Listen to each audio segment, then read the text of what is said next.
5. Panglima na ito. Nanginginig ang kamay ni Clara habang dinadama ang noo ng bunso niyang si Lino. Mainit. Kasim-init ng apat niyang kapatid. Isang mahinang ungol ang kumawala sa mga labi ng bata at tila isang punyal na tumusok iyon sa puso ni Clara. Napapikit siya ng mariin.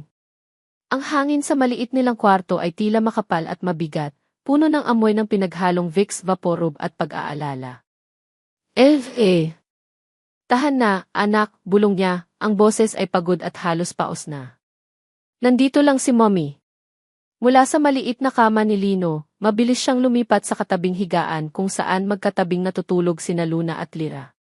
Parehong nag-aapoy sa lagnat ang magkambal. Sa sahig, sa dalawang magkahiwalay na kutson, ay naroon sina Lian at Lucas, parehong hindi mapakali sa kanilang pagtulog. 5 lagnat. 5 maliliit na katawang sabay-sabay na nilalabanan ang sakit sa gitna ng gabi. At siya, nag-iisa. Diyos ko, tulungan niyo po ako. Paulit-ulit na dasal iyon sa kanyang isipan, isang mantra na halos wala ng tunog. Tumingin siya sa paligid ng kanilang masikip na silid. Ang mga pader na kupas na ang pintura, ang iisang bintana na may sirang jealousy, ang mga damit na nakasampay sa isang sulok. Ito ang kahariang binuo niya para sa kanyang mga anak. Isang kahariang tila babagsak anumang oras. Kinapa niya ang noo ni Lian, ang kanyang panganay. Kahit sa pagtulog, nakakunot ang noo nito na tila bapasa na rin ang problema ng kanilang pamilya. Sa murang edad, nakikita na niya ang responsibilidad sa mga mata nito. Habang pinupunasan niya ng basang bimpo ang noo ng anak, isang alaala ang biglang sumagi sa kanyang isipan, hindi niya inaasahan, hindi niya inimbitahan. Isang gabing malamig sa Roma. Ang mahinang tunog ng isang fountain sa malayo. Ang ilaw ng mga poste na parang mga bituin na bumaba sa lupa. At ang tawa ng isang lalaki, malalim, masaya at nakakahawa. Naramdaman niya muli ang init ng kamay nito sa kanyang baywang, ang pagiging magaan ng kanyang pakiramdam na tila lumulutang siya. Isang gabing puno ng pangako at mahika. Isang gabing naniwala siyang posible ang lahat. Mommy, Ang mahinang tawag ni Lyra ang pumutol sa mapanlinlang na alaala. Bumalik si Clara sa kasalukuyan, sa amoy ng gamot, sa bigat ng responsibilidad, sa katotohanang walang mahika rito. Tanging ang malamig at matigas na realidad. Kailangan nila ng gamot. Ang paracetamol na binili niya kaninang hapon ay paubos na. Kailangan din nila ng masustansyang pagkain. Tumayo si Clara at dahan-dahang naglakad patungo sa isang maliit na aparador. Mula sa likod ng mga nakatuping damit, kinuha niya ang isang lumang lata ng biskwit. Ang kanyang alkansya. Ang kanyang key emergency fund.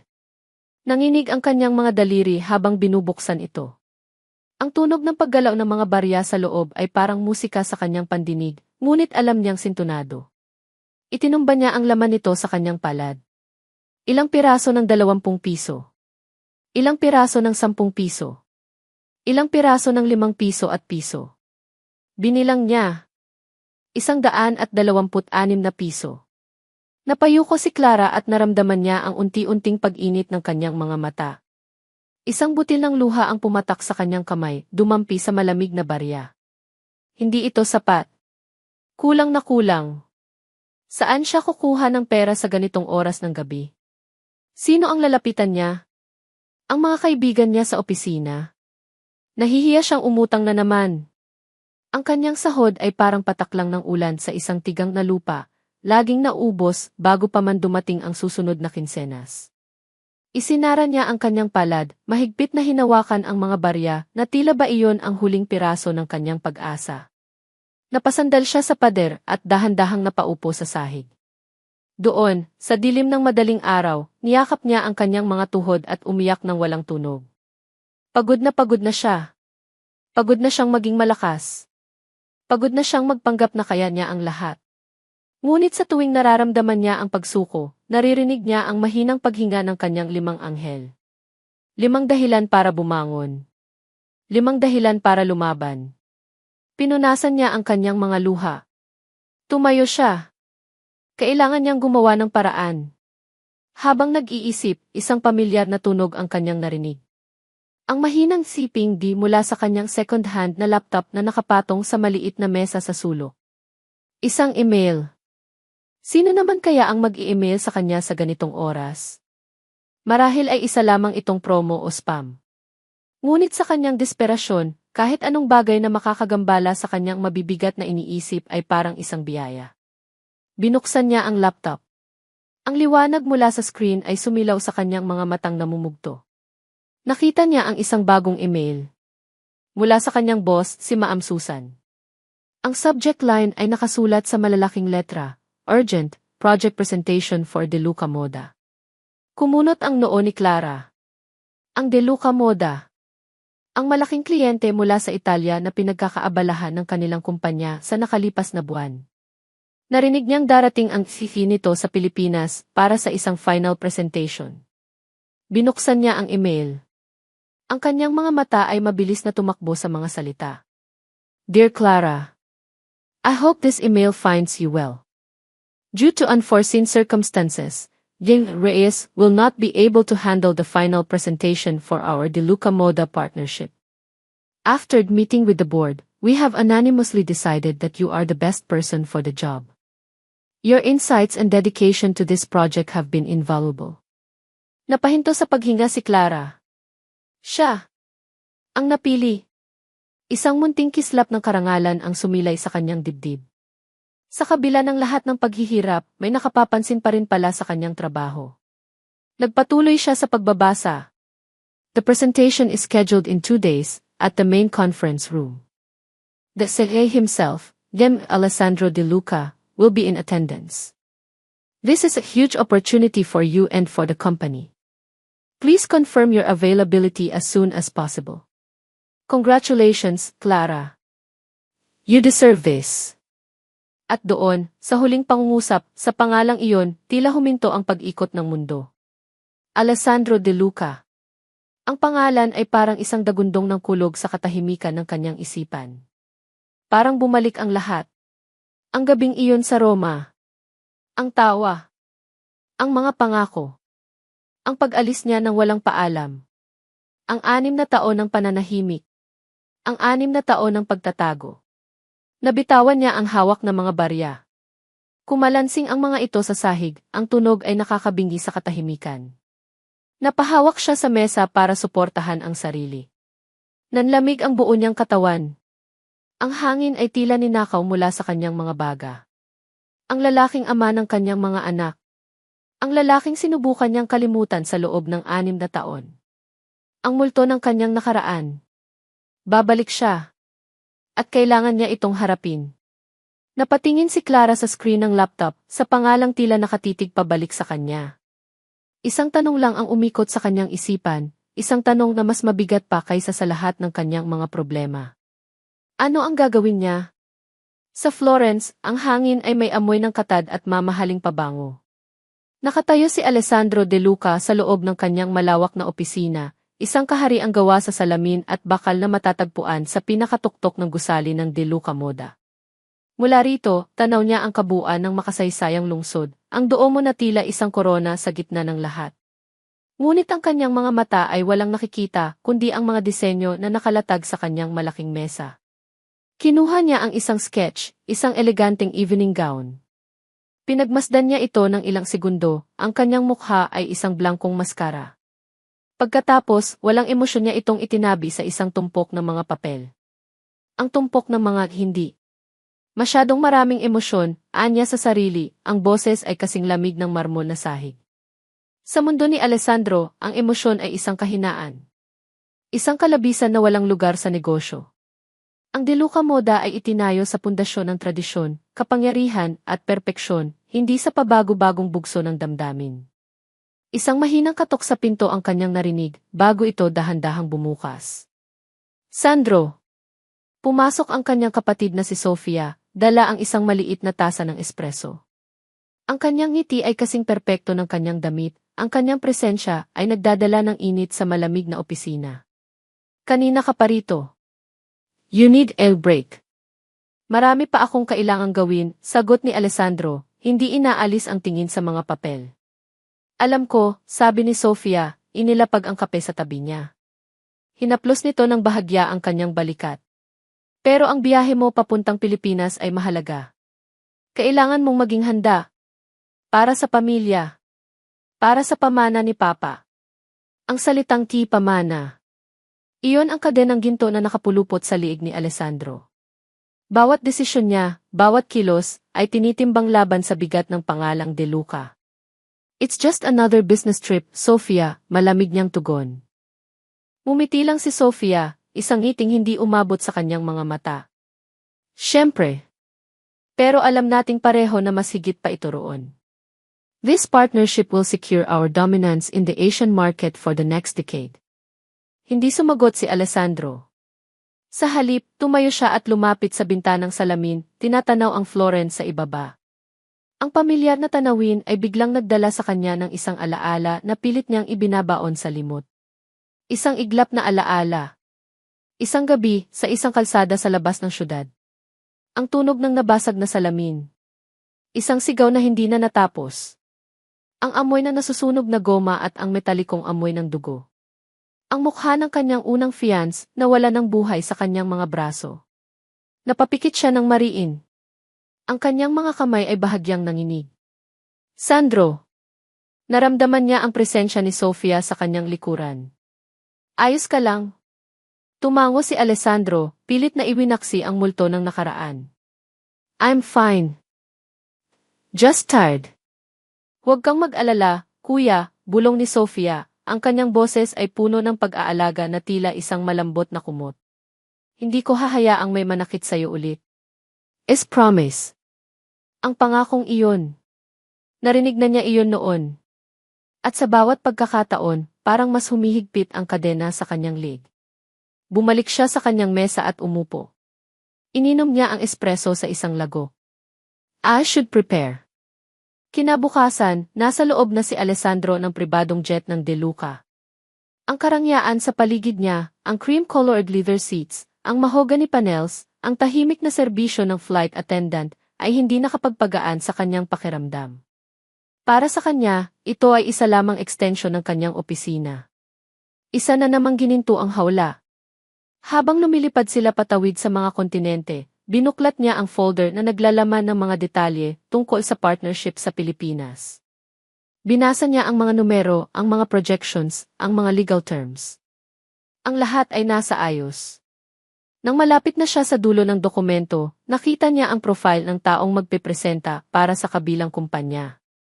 Isang formal na business portrait ng isang babae na may seryosong mukha at matatalinong mata. At sa ilalim nito ang pangalan. Clara Santos. Napahinto si Alessandro. Clara Santos. Paulit-ulit na umikot ang pangalan sa kanyang isipan. Mayroon itong isang pamilyar na tunog, isang himig mula sa isang malayong panaginip na hindi niya matandaan. Para itong isang salitang nasa dulo na ng kanyang dila, ngunit hindi niya masabi. Saan niya narinig ang pangalang iyon? Sinubukan niyang halungkatin ang kanyang alaala, ngunit wala siyang makita kundi mga conference rooms, mga board meetings, at mga mukhang walang pangalan ng mga business associates. Marahil ay isa lamang itong empleyado na nakasalamuhan niya sa isa sa mga hindi mabilang na events. O baka naman nagkakamali lang siya. Sir, are you ready for landing? Tanong ng flight attendant. Isinara ni Alessandro ang folder, iwinaksi ang munting pagkabagabag. Yes. Thank you. Hindi niya alam, ngunit habang papalapit ang eroplano sa Maynila, papalapit din siya sa isang katotohanang mas malaki at mas komplikado pa kaysa sa lahat ng negosyong pinamahalaan niya. Papalapit siya sa multo ng isang gabing pinili niyang kalimutan. At ang multong iyon ay may pangalan. 2 araw. 2 araw ng halos hindi pagtulog. 2 araw ng paghahanda, pagsasaulo at pagdarasal. Nakatayo si Clara sa harap ng salamin sa banyo ng opisina. Ang babaeng nakatitig pabalik sa kanya ay may maitim na bilog sa ilalim ng mga mata, ngunit ang mga matang iyon ay nag-aalab sa determinasyon. Nakaayos ang kanyang buhok sa isang masinop na bun. Ang suot niyang corporate attire ay simple ngunit malinis at plansado. Ito ang kanyang baluti. Huminga siya ng malalim, pinupuno ng hangin ang kanyang mga baga. Para sa mga anak mo, Clara, bulong niya sa sariling refleksyon. Para kay Lian, Luna, Lira, Lucas, at Lino. Kaya mo to. Wala siyang pagpipilian. Matapos matanggap ang email, nagpumiglas ang kanyang isipan sa pagitan ng takot at pangangailangan. Ang takot na harapin ang lalaking sumira sa kanyang tiwala, at ang desperadong pangangailangan para sa perang makapagliligtas sa kanyang mga anak. Nanalo ang pangangailangan. Nag-reply siya kay Ma'am Susan, tinanggap ang hamon. Ang kasunod na araw ay ginugol niya sa pag-aaral ng bawat detalye ng proyekto, habang binabantayan ang lagnat ng kanyang mga anak, na sa awa ng Diyos ay unti-unti nang bumababa. Ngayon ang araw ng paghuhusga. Lumabas siya ng banyo. Ramdam niya ang panlalamig ng kanyang mga kamay at ang mabilis na pagtibok ng kanyang puso sa ilalim ng kanyang blusa. Bawat hakbang niya sa makintab na sahig ng hallway patungo sa main conference room ay tila 1 milya ang layo. Nang makarating siya sa harap ng malaking pinto na gawa sa kahoy, napahinto siya. Ipinatong niya ang kanyang kamay sa malamig na doorknob. Isang huling, nanginginig na hininga. Pagkatapos, pinihit niya ito at pumasok. Ang silid ay malamig at tahimik. Naroon na ang kanyang mga boss, nakaupo sa isang panig ng mahabang mesa. Ninisyan niya sila, isang ngiting pilit ngunit propesyonal. "Ready, Clara?" tanong ni Ma'am Susan. Tumango si Clara. "Yes, Ma'am." Inilagay niya ang kanyang laptop sa mesa at ikinonekta ito sa projector. Habang naghahanda, narinig niya ang pagbukas ng pinto sa kanyang likuran. Isang alon ng mamahaling pabango ang pumasok sa silid, kasunod ang mga boses na nagsasalita sa wikang Italyano. Hindi siya lumingon. Pinako niya ang kanyang tingin sa screen ng laptop. Ayaw niyang makita. Ayaw niyang kumpirmahin ang kinatatakutan ng kanyang puso. Nagsimulang magsalita ang isa sa mga boss niya, binabati ang mga bisita. Narinig ni Clara ang isang pangalan, M.F. De Luca, at tila isang yelo ang kumalat sa kanyang mga ugat. "Clara, you may begin," utos ni Ma'am Susan.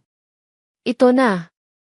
Humarap si Clara sa projector screen, iniiwasan ang panig ng mesa kung saan nakaupo ang delegasyon mula sa Italia. Nagsimula siyang magsalita.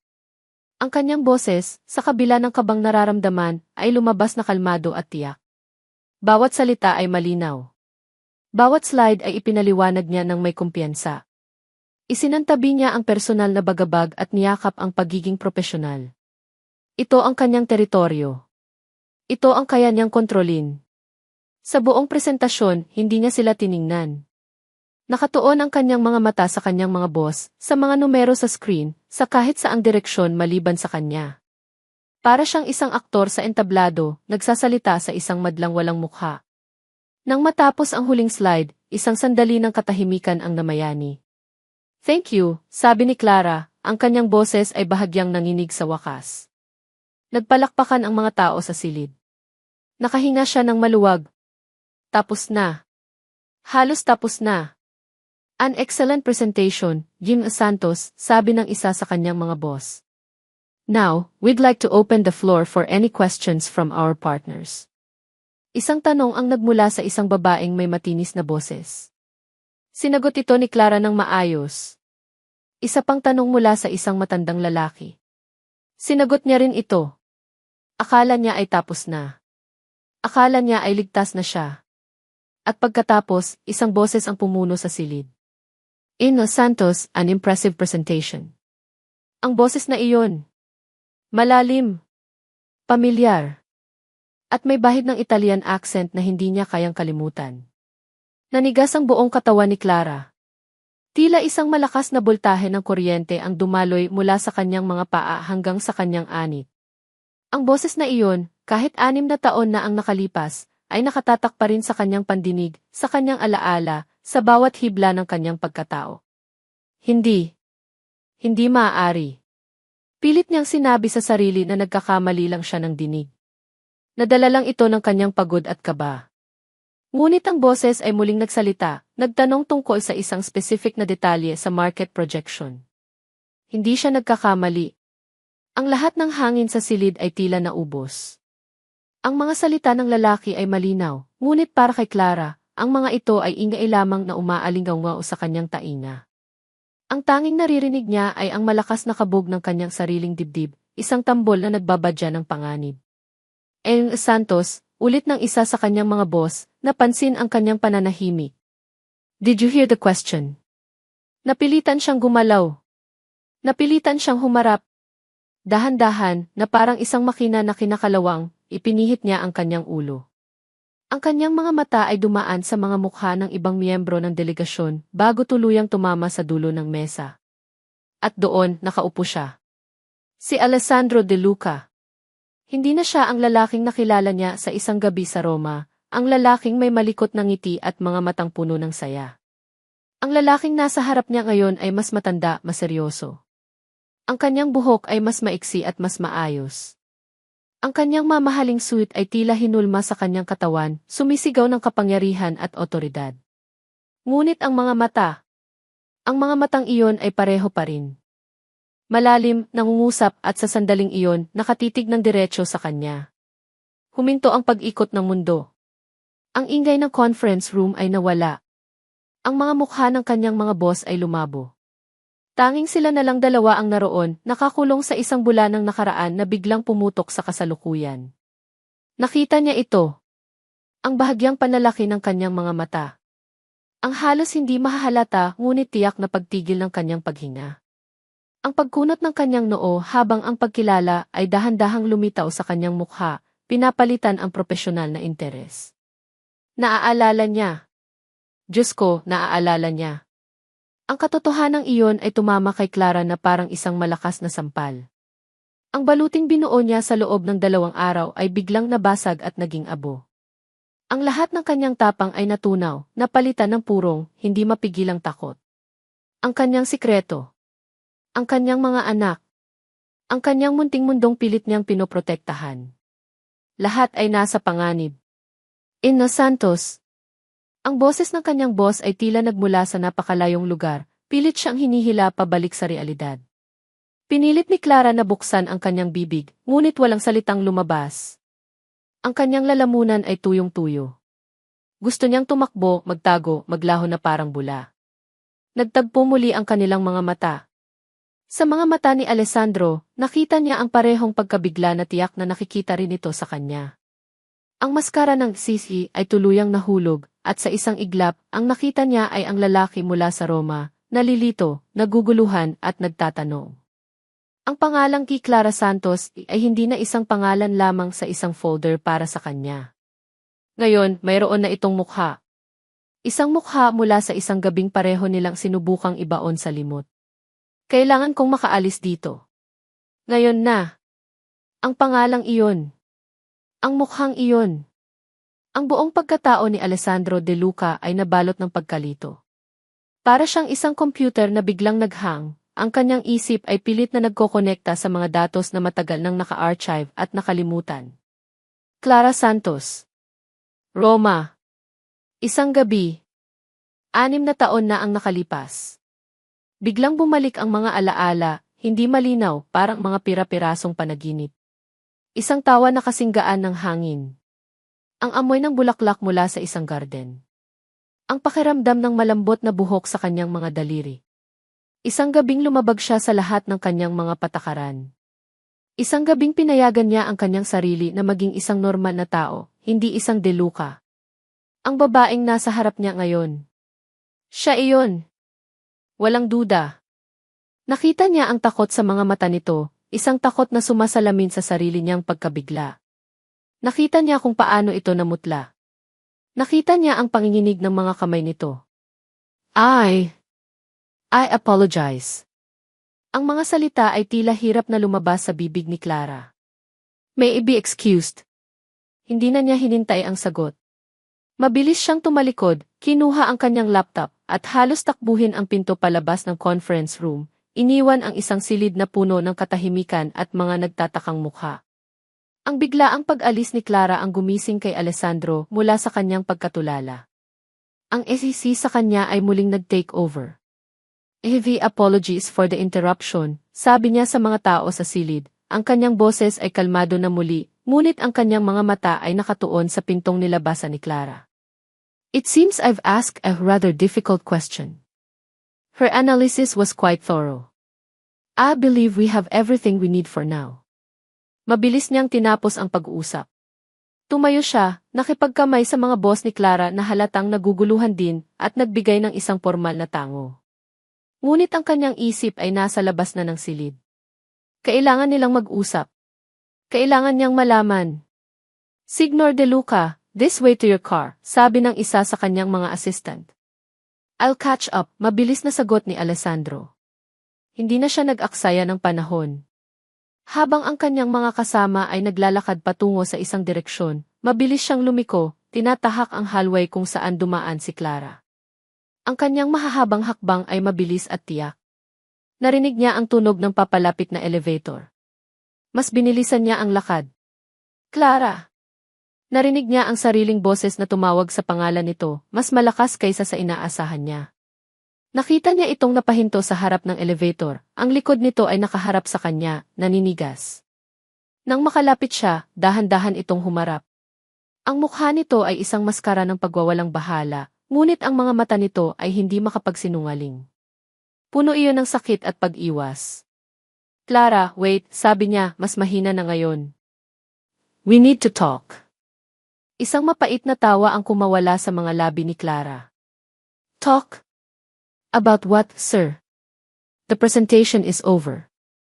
If you have any further questions, you can direct them to my superiors. Ang pagiging formal nito, ang paggamit ng geyser, ay parang isang pader na bigla nitong itinayo sa pagitan nilang dalawa. Isang pader na pilit na binubura ang anumang koneksyon na maaaring mayroon sila.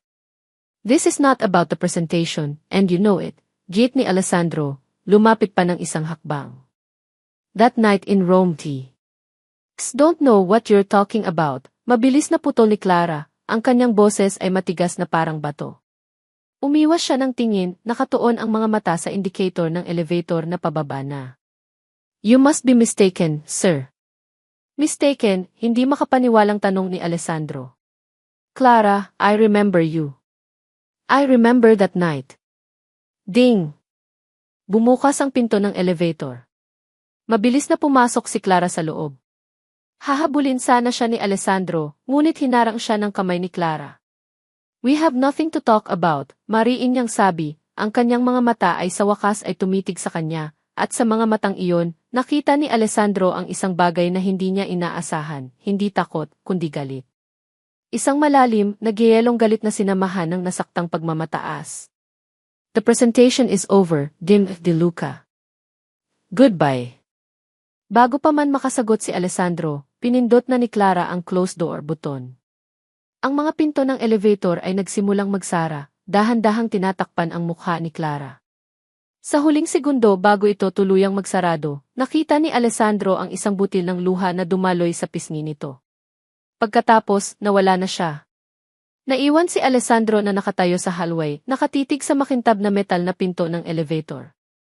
Ang kanyang perpektong kontroladong mundo ay biglang nayanig. Bumalik siya sa Roma. Sa gabi matapos ang isang nakakapagod na linggo ng negosasyon. Nagpasya siyang maglakad-lakad mag-isa, walang bodyguards, walang assistants. Gusto niyang maramdaman ang pagiging anonymous. At doon, sa isang maliit na piazza, nakita niya ito. Isang turista, isang Filipina, na namamangha sa ganda ng Trevi Fountain, ang mukha ay puno ng purong kagalakan. Hindi niya alam kung ano ang nag-udyok sa kanya, ngunit nilapitan niya ito. Nag-usap sila. Nagtawanan. Sa gabing iyon, hindi siya si Alessandro De Luca, ang siya ay si Sandro lamang. At siya, hindi siya isang empleyado o isang turista. Siya ay si Clara. Ang alaala ay malabo, nababalot ng alak at ng matagal ng paglimot. Ngunit ang pakiramdam malinaw pa rin iyon. Ang pakiramdam ng pagiging malaya, kahit sa isang gabi lang. Ngunit may mali. Bakit siya umalis? Naalala niyang nagising siya kinabukasan sa kanyang hotel suite, mag-isa. May isang note sa mesa. Isang simpleng thank you for a wonderful evening. Walang pangalan. Walang numero. Akala niya, iyon na ang katapusan. Isang magandang alaala na itatago. Hindi niya inakalang makikita niya itong muli sa ganitong pagkakataon. At ang galit sa mga mata nito. Bakit? Anong nangyari? Anong hindi niya alam? Ang pagtanggi nito ang desperadong pagtakas. Mayroon itong itinatago.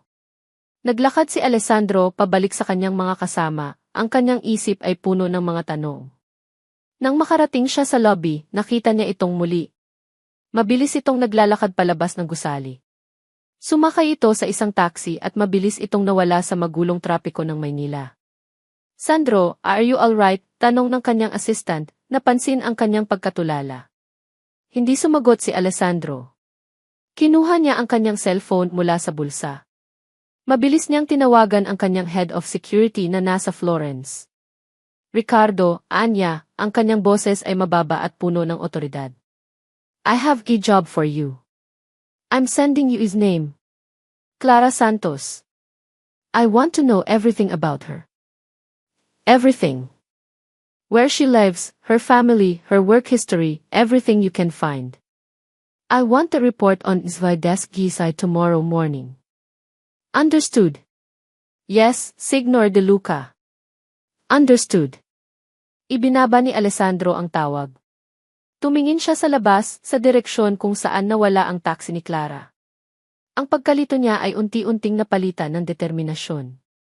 Hindi niya alam kung ano ang sikretong itinatago nito, pero siniswerte ito kung inaakala nitong basta na lang niya itong hahayaan. Isa siyang De Luca. At ang isang De Luca ay laging nakukuha ang mga sagot na gusto nito. Hindi na naramdaman ni Clara ang pagpasok niya sa taxi. Ang kanyang mga kilos ay otomatiko, isang katawang gumagalaw ng walang utos mula sa isang isipang abalang-abala sa pagpapanik. Saan po tayo, ma'am? Tanong ng driver. Inabot ng ilang segundo bago na proseso ni Clara ang tanong. Sa Quezon City po. Ibinigay niya ang kanyang address, ang kanyang boses ay isang pabulong na hangin. Habang umaandar ang taxi palayo sa matayog na gusali sa Makati, nakasandal lang si Clara sa bintana, ngunit wala siyang nakikita sa mga tanawin sa labas. Ang kanyang mga mata ay nakikita lamang ang isang mukha, ang mukha ni Alessandro De Luca.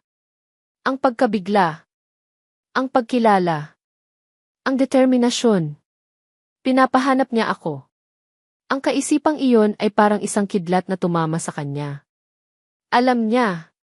Sa kapangyarihan at yaman nito, hindi imposible na mahanap siya nito sa loob lamang ng ilang oras. Paano niya nagawang maging kampante? Paano niya inakalang hindi na sila muling magtatagpo? 6 na taon. 6 na taong katahimikan na nagbigay sa kanya ng isang huwad na pakiramdam ng seguridad. Nakarating siya sa kanilang apartment building. Ang pamilyar na itsura nito, ang kupas na pintura, ang mga nakasampay na damit sa bawat bintana, ay tila isang ligtas na kanlungan. Nagmamadali siyang umakyat sa hagdan, ang puso niya ay kumakaripas. Pagbukas niya ng pinto, isang matamis na kaguluhan ang sumalubong sa kanya. Mommy! 5 maliliit na boses ang sabay-sabay na sumigaw. 5 maliliit na katawan ang tumakbo para salubungin siya, yumakap sa kanyang mga binti.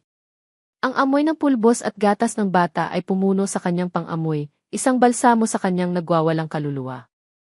Ibinaba niya ang kanyang bag at lumuhod para yakapin sila ng sabay-sabay. Ipinikit niya ang kanyang mga mata at nilanghap ang amoy ng kanyang mga anak. Ang kanyang lakas. Ang kanyang mundo. Ang kanyang 5 munting sikreto. Kamusta ang mga baby ko? Tanong niya, pilit na pinapasigla ang kanyang boses. Okay na ba ang pakiramdam ninyo? Okay na, mommy. Malakas na si Lucas, sigaw ng isa, itinaas pa ang maliit na braso para ipakita ang kanyang muscles. Yumakap ng mahigpit si Luna. I missed you, mommy. Hinaplos ni Clara ang buhok ng bawat isa. Dito, sa loob ng 4 na sulok ng kanilang maliit na tahanan, nawawala ang takot. Dito, siya ang reyna at sila ang kanyang kaharian. Ngunit ngayon, alam niyang may isang hari mula sa malayong lupain na nagbabantang sakupin sila. Kinagabihan, matapos ang hapunan at paliligo, oras na para sa pagtulog. Nakahiga silang lahat sa mga kutson sa sahig ng sala, nakapalibot sa kanya. Ito ang kanilang ritual tuwing gabi, isang kwento mula kay mommy. Kinuha ni Clara ang isang lumang libro ng mga kwentong pambata. Okay, ano nang gusto ninyong kwento? Si Pagong at si Matsing, sigaw ni Lira. Nagsimulang magkwento si Clara. Habang nagsasalita siya, pinagmasdan niya ang mukha ng kanyang mga anak, isa-isa, sa malabong ilaw mula sa lampshade. Si Lian, ang kanyang panganay, ay nakatingin sa kanya ng seryoso, ang mga mata nito ay malalim at mapag-obserba. Ang mga matang iyon-iyon ang mga mata ni Alessandro. Si Luna, na nakasandal sa kanyang balikat, ay may ngiti sa labi. Ang hugis ng ngiting iyon, ang maliit na dimple sa gilid iyon ang ngiti ni Alessandro noong gabing nagtawanan sila sa Roma. Si Lyra, na may pagkaprangka, ay may matangos na ilong at matigas na panga. Katulad ng sa ama nito. Maging ang pagiging pilyo ni Lucas at ang pagiging sensitibo ni Lino lahat ay may bakas niya. Paano niya ito hindi napansin noon? O pilit niya lang itong hindi pinapansin? Sila ang mga buhay na paalala ng isang gabing sinubukan niyang ibaon sa limot. At ngayon ang orihinal ay bumalik na. Nang matapos ang kwento, isa-isa na silang nakatulog, pagod mula sa maghapong paglalaro. Inayos ni Clara ang kumot ng bawat isa, hinalikan sila sa noo. Nang makarating siya sa bunso, si Lino, naramdaman niyang gising pa ito. "Mommy," bulong ng bata. "Yes, anak." Tumingin si Lino sa bintana, sa madilim na kalangitan. "Mommy, is Daddy's star shining tonight?" Ang tanong na iyon. Ang laging tanong na dumudurog sa kanyang puso. Ang kasinungaling ang binuo niya para protektahan sila. Noong maliliit pa sila, tinanong nila kung nasaan ang kanilang ama. Ang tanging naisip niyang sabihin ay nasa langit ito, isang malayong bituin na laging nagbabantay sa kanila. Umiti si Clara, isang iting mapait. "Anak, laging nagniningning ang bituin ni Daddy para sa inyo. Lalo na para sa'yo." Yumakap si Lino at di nagtagal ay nakatulog na rin. Naiwan si Clara nagising sa dilim. Tumayo siya at lumapit sa munting salamin na nakasabit sa pader. Tinitigan niya ang sariling refleksyon. Isang sinungaling. Iyan ang nakita niya. Gaano katagal pa niya kayang panindigan ang kasinungalingang ito? Biglang nag-vibrate ang kanyang cellphone sa ibabaw ng mesa. Napatalon siya sa gulat. Tiningnan niya ang screen. Unknown number. Nanigas siya. Ramdam niya ang panlalamig na gumagapang sa kanyang bato. Siya ito. Alam niyang siya ito. Walang ibang tatawag sa kanya sa ganitong oras. Nagring ito ng nagring. Bawat tunog ay parang isang martilyong pumupukpok sa kanyang sentido. Gusto niyang sagutin, gusto niyang isigaw ang lahat ng kanyang galit at sakit. Ngunit mas nanaig ang takot. Ang takot sa kung ano ang sasabihin nito. Ang takot na baka marinig nito ang paghinga ng mga bata sa likuran. Hinayaan niyang mamatay ang tawag. Pagkatapos ay pinatay niya ang kanyang cellphone. Isang maliit na akto ng pagsuway. Isang paraan para sabihin sa sarili na siya pa rin ang may kontrol. Ngunit sa kaibuturan ng kanyang puso, alam niyang nagsisimula pa lang ang laban.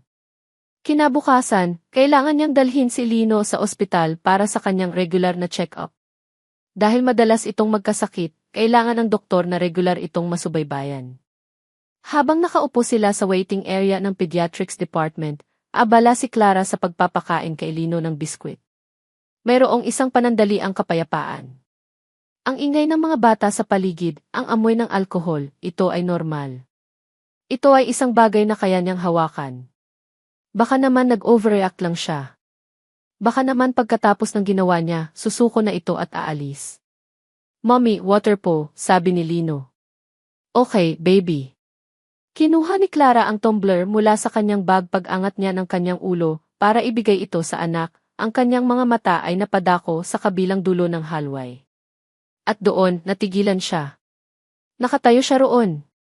Si Alessandro. Hindi siya nakatingin sa kung saan pa. Nakatayo lang siya, ang mga kamay ay nasa bulsa ng kanyang pantalon, ang buong atensyon ay nakatuon sa kanila. Ang kanyang mukha ay seryoso, walang emosyon, ngunit ang kanyang mga mata ay tila nag-aapoy, nakatitig ng diretsyo kay Clara at sa batang nasa kanyang kandungan. Ang tumbler ay nalaglag mula sa nanginginig na kamay ni Clara.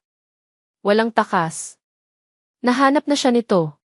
Kinabukasan, hindi na kinailangan ni Alessandro ang report mula kay Ricardo. Ang address ni Clara ay madali lang nahanap ng kanyang lokal na security team sa Maynila. Isang simpleng apartment sa Quezon City. Isang lugar na malayong-malayo sa mundong kanyang ginagalawan. Nasa loob siya ng isang itim na kotse na nakaparada sa kabilang kalsada, pinagmamasdan ang gusali. Ang kanyang pasensya ay parang isang mahigpit na nakapulupot na alambre. Galit. Pagkalito. At isang damdaming hindi niya mapangalanan. Iyon ba ay pagkamausisa? O pagsisisi? Maya-maya, bumukas ang pinto ng apartment building. Lumabas si Clara. Ngunit hindi siya nag-iisa. May karga siyang isang batang lalaki. Napahigpit ang hawak ni Alessandro sa manibela. Pinanood niya habang maingat na inalalaya ni Clara ang bata. May sakit ba ito? Bakit sila papunta sa ospital? Ang bawat kilos ni Clara ay puno ng pag-aalaga, ang kanyang mukha ay puno ng pag-aalala. Habang pinupunasan ni Clara ang mukha ng bata, isang kakatwang damdamin ang kumurot sa puso ni Alessandro. Isang bagay na hindi pamilyar. Isang bagay na mainit at masakit ng sabay. Pinanood niya ang interaksyon nilang dalawa, at sa isang iglap, nakita niya ang isang eksena na hindi niya dapat nakikita, isang eksena ng isang pamilya. Anak niya ba ito? Anak ko ba ito? Ang tanong ay parang laso na kumalat sa kanyang sistema. Kailangan niyang malaman. Sinundan niya ang taxi na sinakyan nila. Dumiretso ito sa isang pampublikong ospital. Hinintay niyang makapasok sila bago siya sumunod, pinanatili ang distansya. Mula sa malayo, sa likod ng isang poste, pinanood niya sila sa waiting area ng pediatrics. Nakita niya kung paano umiyak ang bata at kung paano ito niyakap ni Clara. Nakita niya kung paano ito pinatahan, binulungan at hinalikan sa noo. Bawat kilos nito ay isang punyal na tumutusok sa kanyang dibdib. Kung anak niya ito, 6 na taon ang ninakaw sa kanya. 6 na taon ng mga yakap, mga halik, mga unang salita. Hindi na niya kaya. Naglakad siya palapit. Ang bawat hakbang ay mabigat. Ang mga tao sa paligid ay lumabo. Ang tanging nakikita niya ay si Clara at ang bata. Nang maramdaman ni Clara ang kanyang presensya, dahan-dahan itong nag-angat ng tingin. Ang takot sa mga mata nito ay mas matindi pa kaysa kahapon. Tumayo si Clara, itinago ang bata sa kanyang likuran. Anong ginagawa mo rito? Tanong niya, ang boses ay nanginginig. Hindi pinansin ni Alessandro ang tanong. Ang kanyang mga mata ay nakatuon sa maliit na batang sumisilip mula sa likod ng mga binti ni Clara. Ang bata ay may malalaking mata. Ang kanyang mga mata. I have one question, Clara, sabi ni Alessandro. Ang kanyang boses ay mababa, kontrolado, ngunit puno ng suppressed na galit. Just one. And I want you to tell me the truth. Lumunok si Clara. Is he my son? Ang tanong ay binitiwan sa hangin, mabigat at mapanganib. Nakita ni Alessandro kung paano nangilid ang luha sa mga mata ni Clara. Nakita niya ang pagbagsak ng mga balikat nito, ang senyales ng pagsuko. Ang kanyang puso ay nagsimulang tumibok ng napakabilis, naghihintay sa sagot na babago sa lahat. Binuksan ni Clara ang kanyang bibig. Handa na siyang sumagot. Handa nang aminin ang lahat. Ngunit bago pa man mailumabas na salita mula sa kanyang mga labi, isang sigaw ang umalinggaw sa halway. Mommy! Isang malakas, masayang sigaw na sinundan pa ng 4 na iba pa. Mula sa isang sulok, isang babae na tila kapitbahay nila ang lumitaw, at sa likod nito ay isang kaguluhan ng maliliit na paa na tumatakbo. 4 na bata. 4 na bata ang tumatakbo papalapit sa kanila, lahat ay sumisigaw ng Mommy. Isang batang lalaki na seryoso ang mukha. 2 magkamukhang babae na may ribbon sa buhok. At isa pang batang lalaki na tumatawa habang tumatakbo. Tumigil sila sa harap ni Clara, yumakap sa kanyang mga binti, lahat ay nag-uunahang makuha ang kanyang atensyon. Natigilan si Alessandro. Ang kanyang isip ay hindi maproseso ang kanyang nakikita. Tumingin siya sa batang hawak ni Clara kanina. Isa. Pagkatapos ay tumingin siya sa 4 na bagong dating. Ang seryosong batang lalaki kamukha niya. Ang kambal na babae may mga mata sila na tila nangungusap tulad ng sa kanya. Ang isa pang batang lalaki, ang pilyo ang ngiti nito ay isang perpektong kopya ng ngiti na minsan lang niyang nakita sa sarili niyang mga lumang litrato. 2, 3, 4, 5. 5 bata. Lahat sila ay magkakaedad. Lahat sila ay nakatingin sa kanya ng may pagtataka. At lahat sila ay may bakas ng kanyang mukha. Ang sahig sa ilalim ng mga paa ni Alessandro ay tila gumuho. Ang hangin ay ninakaw mula sa kanyang mga baga. Ang tanong na is he the reason ay biglang naging isang walang katuturan, maliit na bagay. Ang tanong ngayon ay mas malaki, mas nakakatakot, mas hindi ka panipaniwala. Napatingin siya kay Clara. Si Clara ay nakatayo sa gitna ng kanyang 5 anak, parang isang inahing manok na pinoprotektahan ang kanyang mga sisiw mula sa isang lawin. Ang kanyang mukha ay basang-basa na sa luha, ngunit ang kanyang mga mata ay hindi na nagpapakita ng takot. Ang nakikita na lang ni Alessandro ay isang anyo ng pagod na pagsuko, isang pagtanggap sa hindi maiiwasan. Dahan-dahan, lumipat ang tingin ni Alessandro mula sa isang bata, patungo sa isa pa, binibilang sila na parang isang baliw. 1, 2, 3, 4, 5. Quintuplets. Ang salita ay nabuo sa kanyang isipan, ngunit ang kanyang bibig ay hindi ito kayang bigkasin. Hindi ito possible. Ang mga ganitong bagay ay nangyayari lamang sa mga pelikula, sa mga tabloid. Hindi sa totoong buhay. Hindi sa buhay niya.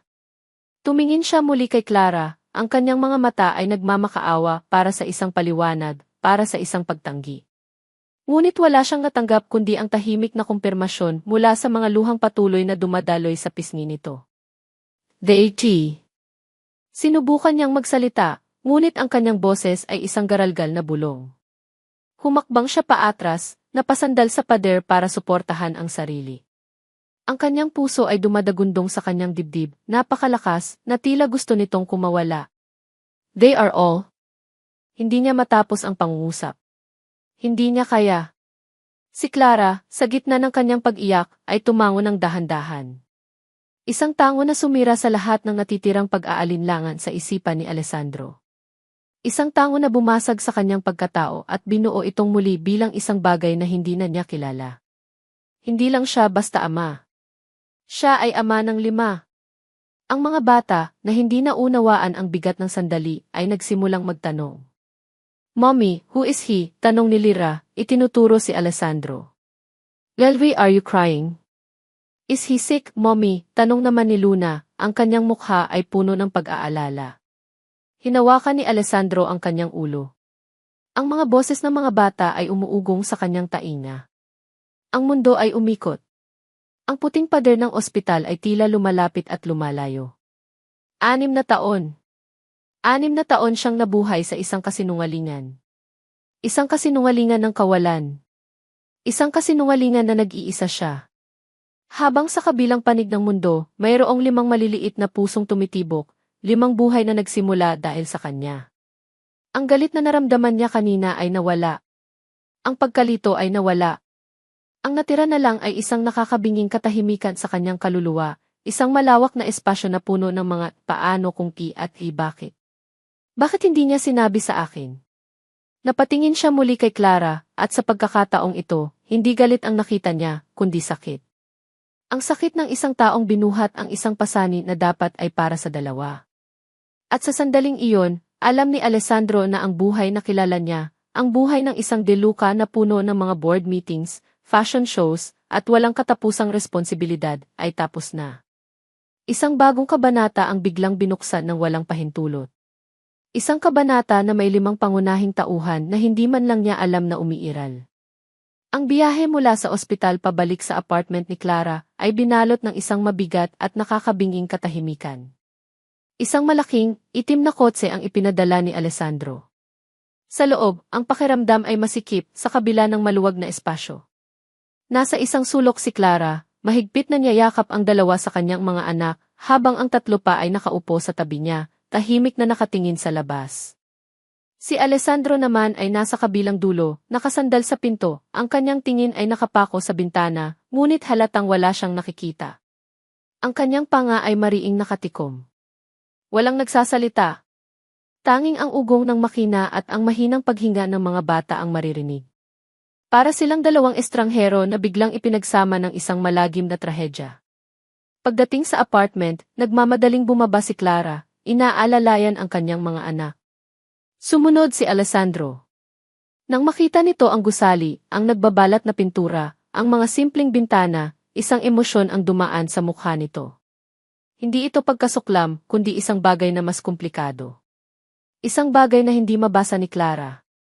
Pagpasok nila sa maliit na unit, ang masikip na espasyo ay tila lalo pang lumiit sa presensya ni Alessandro.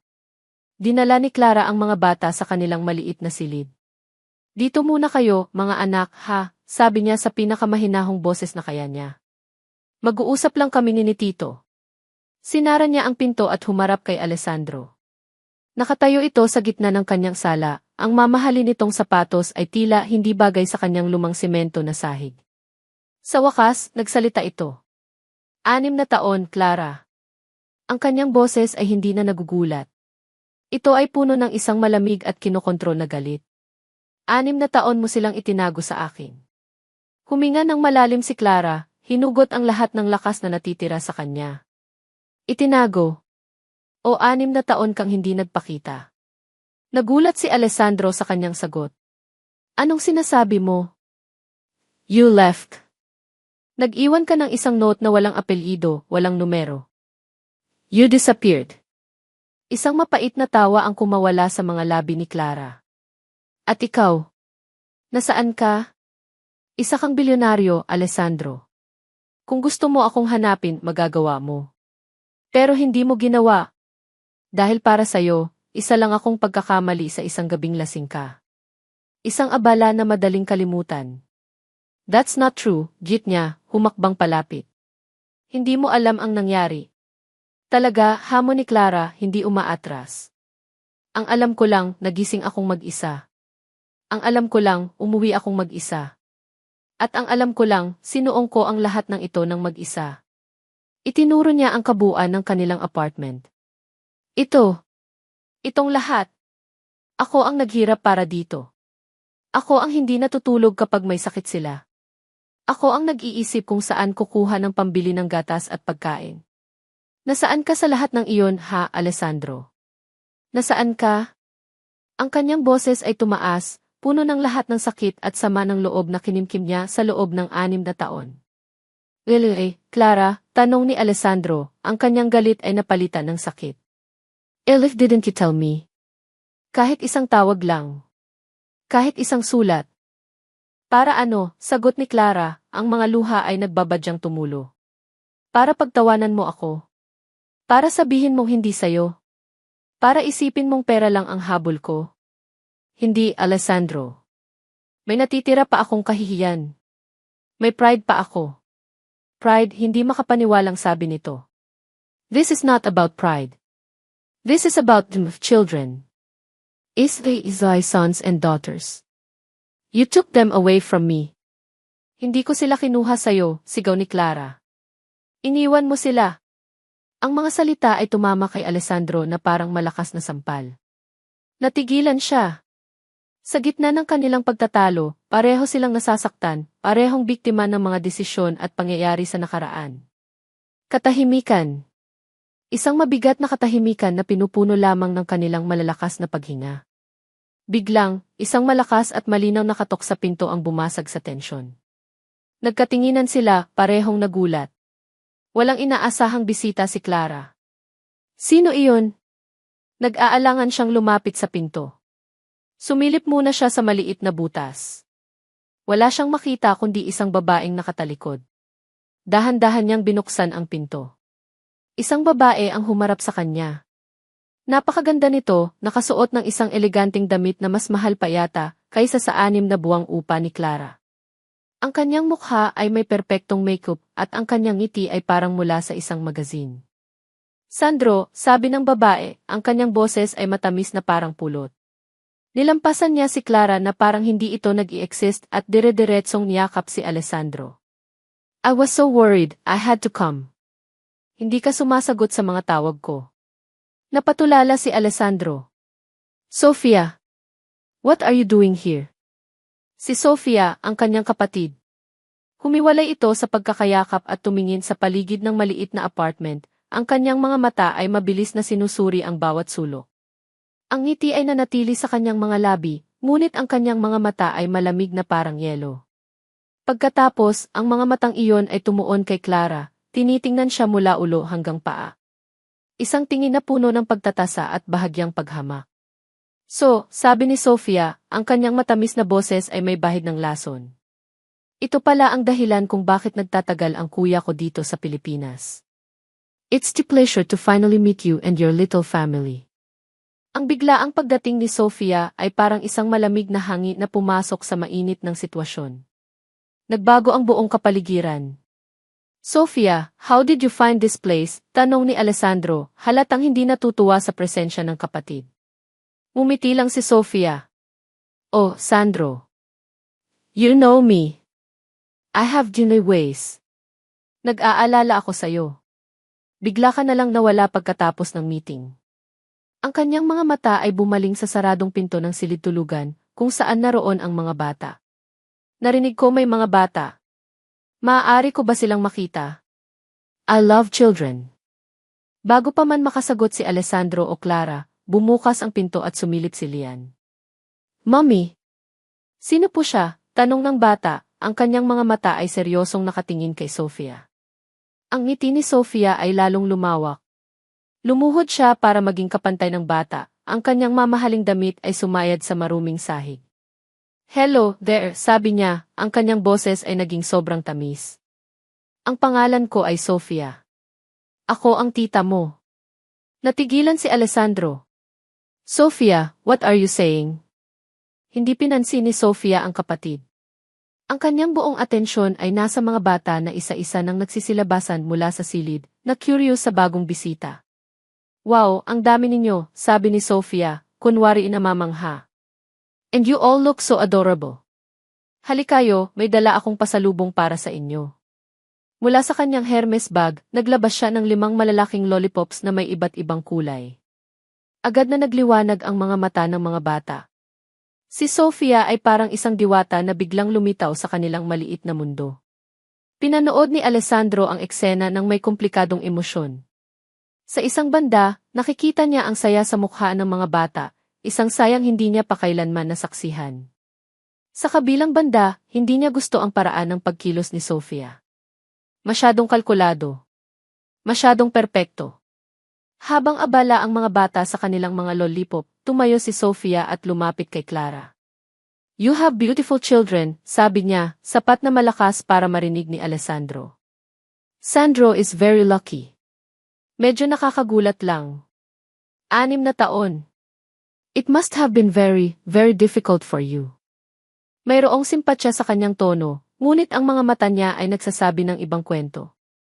Tinitingnan niya si Clara na parang isang spesimen sa ilalim ng mikroskopyo. Nang magkaroon ng pagkakataon, habang si Clara ay nag-aayos ng mga bata sa isang sulok, hinila ni Sofia si Alessandro papunta sa kusina. Sandro, we need to talk, bulong niya, ang kanyang mukha ay puno na ngayon ng pag-aalala. There's nothing to talk about, Sofia. Umuwi ka na. I can handle this. Handle this, halos pabulong na sigaw ni Sofia. Sandro, nakikita mo ba ang sarili mo? Nakikita mo ba ang lugar na ito? This woman she kept your children from you for 6 years. 6 na taon, Sandro. Tapos bigla siyang lumitaw ngayong nandito ka na? Hindi ka ba nagtataka? Umiling si Alessandro. It's complicated. Complicated. Hinawakan ni Sofia ang braso niya. O baka naman simple lang. Sandro, naaalala mo ba si Isabella? Ang pagbanggit sa pangalan ng kanyang namatay na fiance ay parang isang suntok sa sikmura ni Alessandro. Nanigas siya. Huwag mo siyang isali dito, mariin niyang sabi. Kailangan, Sandro. Dahil ayokong mangyari ulit sa'yo iyon, sabi ni Sofia, ang kanyang mga mata ay nagbabadyang lumuha. Naging bulag ka sa pag-ibig noon. Naging mapagtiwala ka. At nakita nating lahat kung saan iyon humantong. Ayoko lang na masaktan ka ulit. This woman hindi natin siya kilala. She appears out of nowhere with 5 children and a lot of problems, I'm sure. You have to be careful. Ang mga salita ni Sofia ay parang mga buto ng lason na dahan-dahang itinatanim sa isipan ni Alessandro. Ang kanyang pagbanggit kay Isabella, ang kanyang pagpapakita ng pag-aalala, lahat ay idinisenyo para gisingin ang kanyang mga lumang takot at pagdududa. She's not like that, mahinang sabi ni Alessandro, ngunit maging sa sarili niyang pandinig, ang kanyang boses ay kulang sa kumpiyansa. Sana nga, sabi ni Sofia. Bigla siyang may kinuha sa kanyang bag isang lumang litrato. Ang litrato ni Alessandro at Isabella, masaya silang magkayakap. Naiwan mo ito sa kotse. I just thought, see. Hindi niya tinapos ang sasabihin. Iniwan lang niya ang litrato sa ibabaw ng mesa sa kusina, kung saan tiyak na makikita ni Clara. Bumalik sila sa sala. Nakita ni Alessandro si Clara na pinupunasan ang mga bibig ng mga bata, ang kanyang mukha ay pagod ngunit puno ng pagmamahal. Sa isang saglit, nakita niya ang babaeng nakilala niya sa Roma. Ngunit ang mga salita ni Sofia ay umuugong na sa kanyang isipan. 6 na taon. Hindi ka ba nagtataka? Napatingin siya kay Clara, at sa unang pagkakataon mula nang malaman niya ang tungkol sa mga bata, isang maliit, madilim na binhi ng pagdududa ang nagsimulang tumubo sa kanyang puso. Umalis si Sofia nang may isang matamis na paalam sa mga bata at isang makahulugang tingin kay Alessandro. Sumunod din si Alessandro, hindi nagtagal, nangakong babalik kinabukasan para ayusin ang mga bagay-bagay. Naiwan si Clara sa katahimikan ng kanyang apartment, ngunit ang kanyang isip ay magulong-magulo. Ang presensya ni Sofia ay nag-iwan ng isang malamig at hindi magandang pakiramdam sa kanya. May mali sa babaeng iyon. Habang nagliligpit siya sa kusina, nakita niya ang litratong iniwan ni Sofia sa mesa. Kinuha niya ito. Isang napakagandang babae ang nakayakap kay Alessandro, pareho silang mukhang masaya at walang problema. Isang kirot ng selos at inggit ang kanyang naramdaman. Ito ba ang babaeng pinalitan niya sa isang gabi? Ito ba ang dahilan kung bakit madali lang siyang kinalimutan? Itinapon niya ang litrato sa basurahan. Ayaw na niyang mag-isip. Ang sumunod na araw ay dumaan na parang isang panaginip. Hindi pumasok si Clara sa trabaho. Nag-file siya ng sick leave, sinabing kailangan niyang alagaan ang mga anak. Ang totoo, kailangan niyang alagaan ang sarili niya. Kinaumagahan, habang nag-aalmusal sila, ang cellphone ni Clara ay walang tigil sa pag-vibrate. Mga text mula sa kanyang mga katrabaho. Clara, totoo ba to? Clara. Nakita mo na ba? Girl, call me ASAP. Napakunot ang noo ni Clara. Ano ang pinagsasabi nila? Binuksan niya ang kanyang Facebook account. At doon, nakita niya isang article mula sa isang kilalang online gossip site. Ang headline, na nakasulat sa malalaki at mapang-akit na mga letra, ay parang isang suntok na nagpatigil sa kanyang paghinga. Filipina Secretary, ginamit dengue 5 anak para i-trap di higatasan dengue Italian billionaires. Nabitawan niya ang kanyang cellphone. Kumalatog ito sa sahig, ngunit hindi niya ito pinansin. Ang kanyang mga mata ay nanatiling nakatitig sa screen. Nanginginig ang kanyang mga kamay. Ang article ay puno ng mga detalye, ang pangalan ng kumpanya niya, ang pangalan ni Alessandro, at ang katotohanang mayroon siyang 5 anak. May mga litrato pa. Isang litrato niya nakuha mula sa kanyang company Z. Isang litrato ni Alessandro nakuha sa labas ng airport. At ang pinakamasakit sa lahat, isang long lens shot niya, kasama ang kanyang mga anak sa labas ng ospital. Ang mga mukha ng mga bata ay nakablur, ngunit alam niyang sila iyon. Nakasulat din sa article ang tungkol sa kanyang mga financial struggles na pinalabas na motibo niya sa ipaninilo sa isang mayaman. Saan nila nakuha ang impormasyong ito? Sino ang gagawa nito? Sofia. Ang pangalan ay sumulpot sa kanyang isipan na parang isang sigaw. Walang iba. Siya lang ang nakakaalam ng lahat. Dumilim ang paningin ni Clara. Isang uri ng galit na hindi niya pa naramdaman kailanman ang umakyat mula sa kanyang sikmura.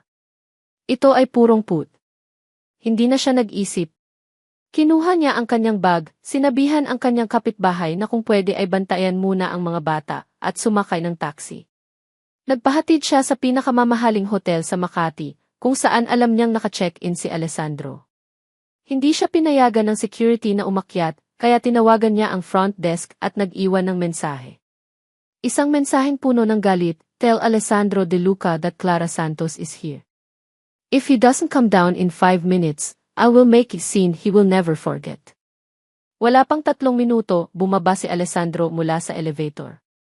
Ang kanyang mukha ay gusot, halatang kagigising lang. "Clara, what is this? What's going on?" Walang salitang lumabas sa bibig ni Clara. Sa halip, Iwinasiwas niya ang kanyang cellphone sa harap ng mukha nito, ipinapakita ang article. Ito ba ang trabaho mo? Sigaw niya, hindi na alintana ang mga taong napapatingin sa kanila sa lobby. Ito ba ang paraan ninyo para patahimikin ako? Para palabasin na ako ang masama? Para makuha ninyo ang mga anak ko? Tiningnan ni Alessandro ang screen. Ang kanyang mukha ay dumaan mula sa pagkalito patungo sa pagkabigla at pagkatapos ay sa galit. No. I didn't. Hindi ko alam to, Clara, I swear. Huwag ka nang magsinungaling. Ang mga luha ay tumutulo na sa kanyang mga mata, mga luhang puno ng galit at pagkabigo. Sino pa ba? Kayo lang naman ng kapatid mo ang nakakaalam. Nag-aalangan si Alessandro. Ang pagdududa na itinanim ni Sofia kahapon ay bumalik. Clara, sabi niya, mas mahina na ngayon. Sofia told me she said you were in debt. She said D. Napahinto si Alessandro, ngunit sapat na ang kanyang narinig. Tumawa si Clara, isang tawang walang kagalakan, isang tawang basag at puno ng sakit. So you believe her? Hindi ito isang tanong. Ito ay isang statement. Isang pagtanggap sa masakit na katotohanan. You believe her, not me. Tumingin siya sa mga mata ni Alessandro, naghahanap ng kahit katiting na pagtanggi, ng kahit katiting na pagtitiwala. Ngunit ang nakita lang niya ay pag-aalinlangan. Ang laso ni Sofia ay mabisa. Tumalikod si Clara, ang bawat piraso ng kanyang puso ay tila nadudurog. I was a fool, bulong niya sa sarili. I was a fool to think, even for a second, that you've changed. Humarap siyang muli sa kanya, ang kanyang mukha ay basang-basa na ngunit ang kanyang mga mata ay matigas na parang bakal. Hinding-hindi ninyo makukuha ang mga anak ko, mariin niyang sabi. I will disappear. We will disappear from your life. At sisiguraduhin kong hinding-hindi ninyo na kami mahahanap. Tumalikod siya at naglakad palayo, iniwan si Alessandro na nakatayo sa gitna ng lobby, gulong-gulo, at sa kauna-unahang pagkakataon, nakaramdam ng tunay na takot, ang takot na baka mawala sa kanya ang lahat bago pa man niya ito tuluyang makuha. Matapos umalis ni Clara, naiwan si Alessandro sa lobby ng hotel, gulong-gulo ang isipan. Ang galit sa mga mata ni Clara, ang sakit sa kanyang boses, hindi iyon pag-arte. Iyon ay totoo. Posible kayang? Kinuha niya ang kanyang cellphone at tinawagan si Sofia. Sofia, did you have anything to do with the article? Tanong niya nang walang paligoy-ligoy. Article? What article? Sagot ni Sofia, ang kanyang boses ay puno ng inosenteng pagtataka. Sandro, are you okay? You sound upset. Ang kanyang pagtanggi ay masyadong mabilis, masyadong malinis. Ngunit ang lason ay nakatanim na. Ang pagdududa ni Alessandro ay nakatuon pa rin kay Clara. I have to go, sabi niya at ibinaba ang tawag. Kailangan niyang makausap si Clara. Kailangan nilang ayusin ito. Kailangan niyang malaman ang buong katotohanan, nang walang kapatid, nang walang media, sila lang dalawa. Nagmamadali siyang sumakay sa kanyang kotse at nagmaneho papunta sa apartment ni Clara. Ang bawat pulang ilaw sa trapiko ay parang isang pagsubok sa kanyang pasensya. Nang sa wakas ay makarating siya sa gusali, umakyat siya sa hagdan, 2 baitang sa bawat hakbang. Kinatok niya ang pinto. Walang sagot. Kinatok niya muli, mas malakas ngayon. Clara! It's me, Alessandro. Please, open the door. We need to talk. Katahimikan. Isang masamang kutob ang gumapang sa kanyang dibdib. Sinubukan niyang pihitin ang doorknob. Bukas ito. Dahan-dahan niyang itinulak ang pinto. Clara! Pumasok siya sa loob. Ang apartment ay tahimik. Masyadong tahimik. Ang sala ay walang tao. Ang maliit na mesa kung saan sila kumakain ay walang laman. Walang mga laruan na nakakalat sa sahig. Naglakad siya papunta sa silid tulugan. Binuksan niya ang pinto. Ang mga kutson ay maayos na nakatupi sa isang sulok. Ang maliit na aparador ay nakabukas at wala itong laman. Wala na sila. Napasandal si Alessandro sa hamba ng pinto. Ang kanyang mga binti ay tila nawala ng lakas. Ang kanyang paghinga ay naging mababaw. Umalis na siya. Tinupad niya ang kanyang sinabi. Naglaho na sila. Naglakad siya sa loob ng walang lamang apartment, ang kanyang mga hakbang ay umalingaw sa katahimikan. Para siyang isang multo sa isang abandonadong lugar. Ang bawat sulok ay sumisigaw sa kanyang kawalan. Ang amoy ng mga bata, ng pulbos at gatas, ay nanatili pa rin sa hangin, isang malupit na paalala ng kung ano ang nawala sa kanya. Napaupo siya sa sahig, sa mismong lugar kung saan niya unang nakita ang 5 bata na naglalaro. Ipinatong niya ang kanyang mga siko sa kanyang mga tuhod at isinubsob ang kanyang mukha sa kanyang mga palad. Huli na ang lahat. Sa gitna ng kanyang paghihinagpis, nagring ang kanyang cellphone. Si Sofia. Sandro, sabi nito. I'm sorry kung ano man ang nangyari. I was just trying to protect you. Ayokong lokohin ka niya. She's gone, Sofia, sabi ni Alessandro, ang kanyang boses ay walang buhay.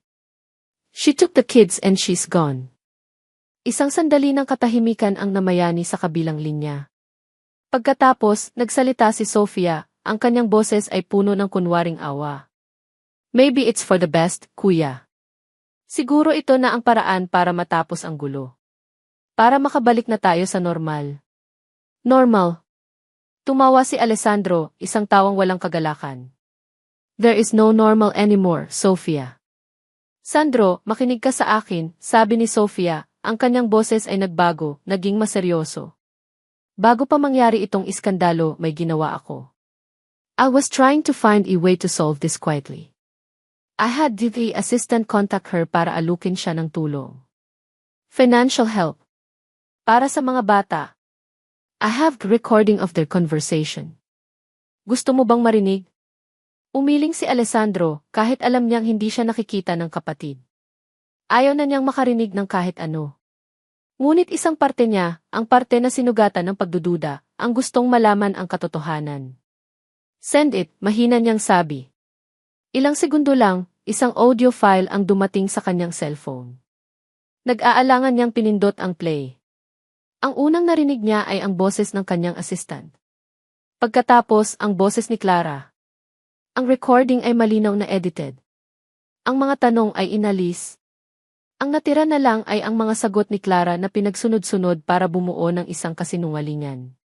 Gaano kalaki? Tanong ng boses ni Clara. Sapat na para makapagsimula kami ng bagong buhay. Payag ako. Para sa mga anak ko, gagawin ko.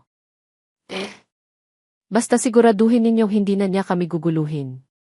Ang bawat salita ay parang isang patalim na lalong ibinabaon sa puso ni Alessandro. Ang konteksto ay nawala. Ang natira na lang ay ang imahe ng isang babaeng handang ipagpalit ang katahimikan sa pera. Isang babaeng naglalagay ng presyo sa kanyang mga anak.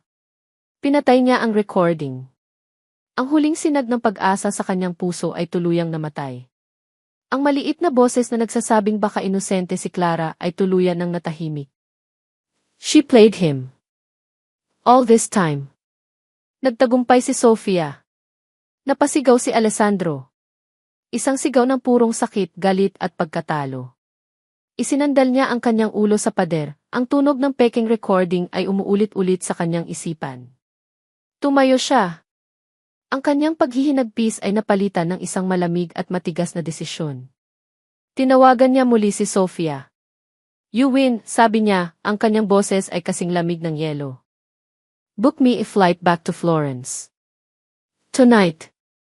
And you can handle the Asian market. Don't care anymore.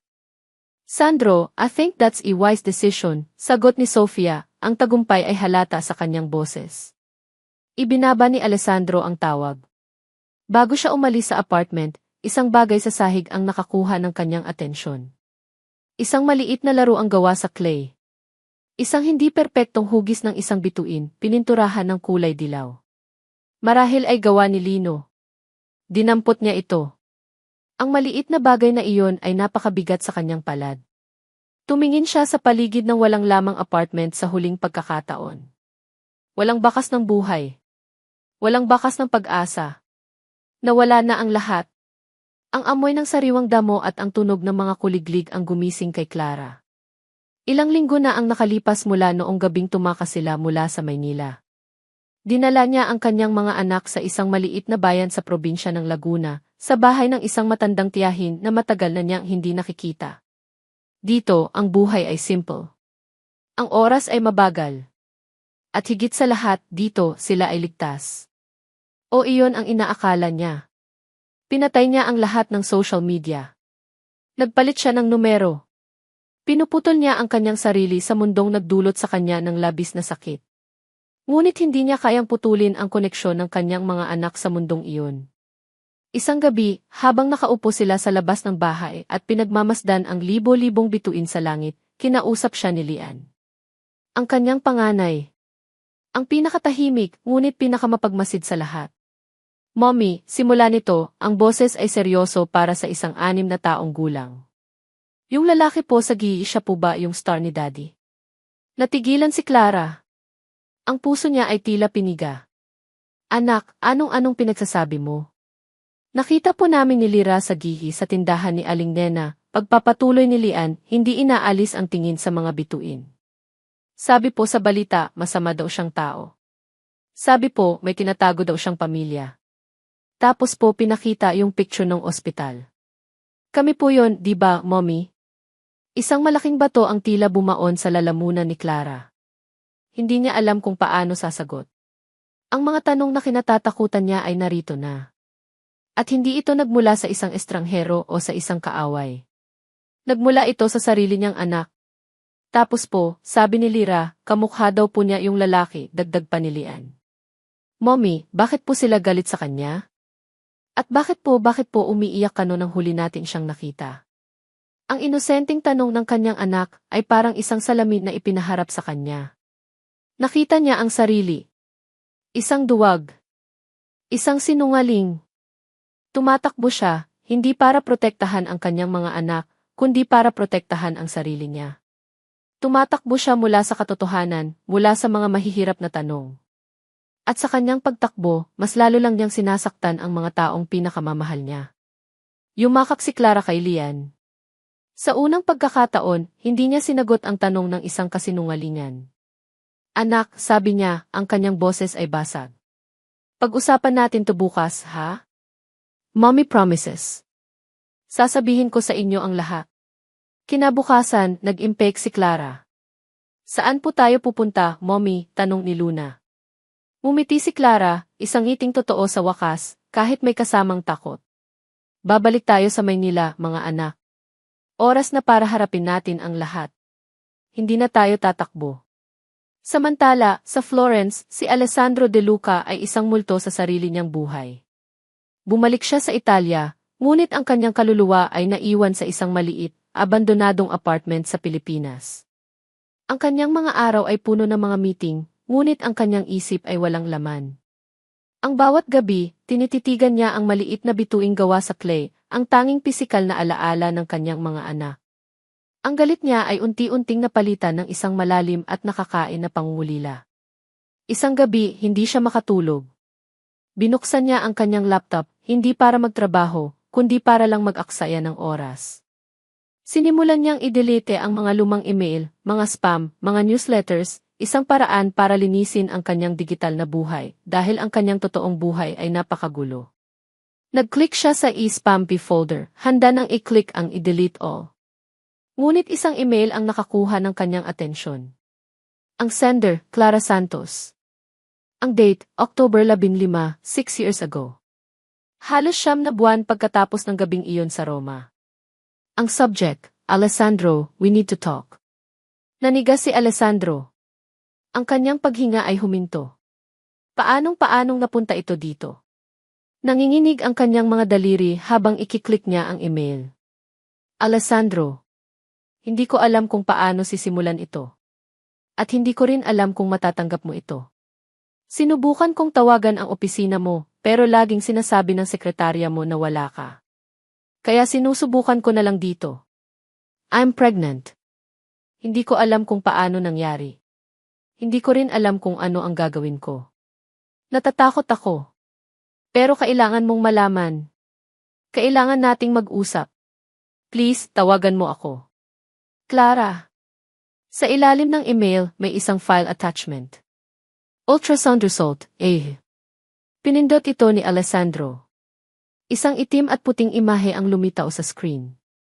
Isang imahe na may 5 maliliit na bilog sa loob. Ang laptop ay halos malaglag mula sa kanyang mga kamay. Hindi siya sinungaling. Hindi siya nanahimik. Sinubukan niya. Sinubukan niyang sabihin sa kanya. At may humarang dito. Ang kanyang sekretarya noon ay personal na pinili ni Sofia. Sofia! Isang malamig na galit ang gumapang sa buong katawan ni Alessandro.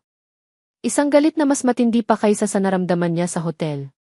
Dahil hindi ito galit na dulot ng pagkabigo. Ito ay galit na dulot ng katotohanan. Niloko siya. Minanipula siya. Pinaniwala siya sa isang kasinungalingan para lang sa kapangyarihan at pera. Tumayo si Alessandro. Kinuha niya ang kanyang cellphone at nag-book ng unang flight pabalik sa Pilipinas. Pagkatapos, tinawagan niya ang kanyang pinagkakatiwalaang security head. Ricardo, sabi niya, ang kanyang boses ay kalmado ngunit nakakakilabot. I need you to investigate my sister. I want to know everything. Her phone records, her bank accounts, her meetings for the past 6 years. Everything. And I want it done discreetly. No one can know. Especially not her. Ibinaba niya ang tawag. Tiningnan niya muli ang email, ang ultrasound, at pagkatapos ay ang maliit na bituin sa kanyang mesa. Pupuntahan niya sila. Hahanapin niya sila. At sa pagkakataong ito, hindi para sa mga sagot. Pupuntahan niya sila para humingi ng tawad. At para bawiin ang pamilyang ninakaw sa kanya. Ang Asian headquarters ng De Luca Moda sa Maynila ay isang tour ng kapangyarihan at karangyaan. At sa pinakatuktok nito, sa opisina na dapat ay para kay Alessandro, ay nakaupo si Sofia De Luca. Siya na ngayon ang reyna sa kanyang bagong kaharian. Pinirmahan niya ang isang dokumento ng may ngiti sa kanyang mga labi. Ang lahat ay naaayon sa kanyang plano. Si Alessandro ay bumalik na sa Italia, isang sirang tao na madali ng kontrolin. At si Clara Santos at ang kanyang 5 problema ay naglaho na parang bula. Panalo siya. Biglang bumukas ang pinto ng kanyang opisina ng walang katok. What is the meaning of this? Who do you? Napahinto si Sofia sa pagsasalita nang makita niya kung sino ang pumasok. Si Alessandro. Nakatayo ito roon, hindi bilang ang kuya niyang talunan at wasak, kundi bilang ang lalaking kinatatakutan ng lahat sa mundo ng negosyo. Ang kanyang mga mata ay nag-aalab sa isang malamig at nakamamatay na galit. Sandro, gulat na sabi ni Sofia, mabilis na tumayo. What are you doing here? Akala ko nasa Florence ka. Isinara ni Alessandro ang pinto sa likuran niya. Ang tunog ng pag-click ng lock ay umalinggaw sa malaking opisina. I came back for the truth, sabi niya, ang kanyang boses ay mababa at mapanganib. Naglakad siya palapit sa mesa ni Sofia. Bawat hakbang ay may bigat. Truth? What truth? Tanong ni Sofia, pilit na pinapanatili ang kanyang composure. Sandro, I told you, that woman was. Don't, putol ni Alessandro, itinukod ang 2 kamay sa makintab na mesa at inilapit ang kanyang mukha kay Sofia. Don't you dare say her name. Inilabas ni Alessandro ang kanyang cellphone at inilapag ito sa mesa. Ipinakita niya ang email. Ang email ni Clara mula 6 na taon na ang nakalipas. Do you recognize this? Tanong niya. Natagpuan ko ito sa aking spam folder. Isang folder na hindi ko kailanman binubuksan. Napakagaling ng AT person mo, Sofia. Napakalinis ng kanyang trabaho. Sino ang nag-utos sa kanya? Ikaw ba? Nanlaki ang mga mata ni Sofia. Ang kanyang mukha ay biglang namutla. I don't know what you're talking about. Really? Kumuha si Alessandro ng isang folder mula sa kanyang daladalang briefcase at ikinalat ang laman nito sa mesa. Mga bank records. Mga phone logs. Alam mo ba kung ano ito, kapatid? Tanong ni Alessandro. Ito ang record ng isang malaking pera na inilipat mo sa account ng dati kong sekretarya, 1 linggo matapos niyang i-block ang email ni Clara. At ito naman, ito ang mga tawag mo sa editor ng gossip site, 1 araw bago lumabas ang article. Napaatras si Sofia, napasandal sa kanyang upuan. Wala na ang kanyang maskara. Ang natira na lang ay ang hubad na katotohanan ng kanyang kasakiman. It was you, sabi ni Alessandro, ang kanyang boses ay puno ng pait. It was always you. That night in Rome. The manipulated recording. The scandal. The blocked email. Lahat ng ito. Bakit, Sofia? Bakit? Sa wakas, sumabog si Sofia. Ang kanyang pagkukunwari ay natunaw, pinalitan ng isang sigaw ng inggit at galit na matagal na niyang itinatago. Bakit? Tumawa siya ng malakas, isang tawang maihalong kabaliwan. Dahil dapat akin din lahat ng isi. Itinuro niya ang buong opisina. Ito. Ang kapangyarihan. Ang respeto. Simula pagkabata, lagi na lang ikaw. Ikaw ang paborito ni Papa. Ikaw ang tagapagmana. Ikaw ang may lahat. At ako. Ano ako? Ang anino mo lang. Tumayo siya, ang kanyang mga mata ay nag-aapoy. I am better than you, Sandro. Mas magaling ako. I deserve this more than you do. At gagawin ko ang lahat para makuha ito. Kahit pa ang ibig sabihin yon ay ang pagsira sa'yo. Kahit pa ang ibig sabihin yon ay ang pagsira sa buhay ng mga inosenteng bata, tanong ni Alessandro, ang kanyang boses ay basag. Wala akong pakialam sa kanila, sigaw ni Sofia. They were just a mistake. Isang pagkakamali na ginamit ko para sa aking kapakanan. Ang pinto ng opisina ay dahan-dahang bumukas. Nakatayo roon si Clara. Narinig niya. Narinig niya ang lahat. Bumalik siya sa opisina para mag-resign ng formal, para harapin ang lahat ng may dignidad. Hindi niya inaasahan ang madadatnan niya. Napatingin si Sofia sa pinto at nakita niya si Clara. Sa isang iglap, natigilan siya. Ngunit mabilis itong napalitan ng isang mapanghamak na ngiti. Well, sabi ni Sofia, na tila hindi natitinag. Look who's back. Narinig mo ba lahat, mahal? Magaling. Para hindi ko na kailangang ulitin. Tumingin si Clara kay Alessandro. Ang mga mata nila ay nagtagpo. Sa mga mata ni Alessandro, wala na ang pagdududa, wala na ang galit na para sa kanya. Ang nakita na lang niya ay isang malalim, nakakawasak na pagsisisi. At sa mga mata ni Clara, nakita ni Alessandro ang pag-unawa. So what? Sabi ni Sofia, tumatawa na parang isang kontrabida sa pelikula. Anong magagawa ninyo? It's too late. The damage is done. Akin na ang lahat ng ito. You're wrong, sabi ni Alessandro, dahan-dahang umiling habang nakatingin pa rin kay Clara. You have nothing, Sofia. Because you just lost the only thing that ever truly mattered. Your family. Ang pag-amin ni Sofia ay parang isang bomba na sumabog sa mundo ng De Luca. Tinupad ni Alessandro ang kanyang banta.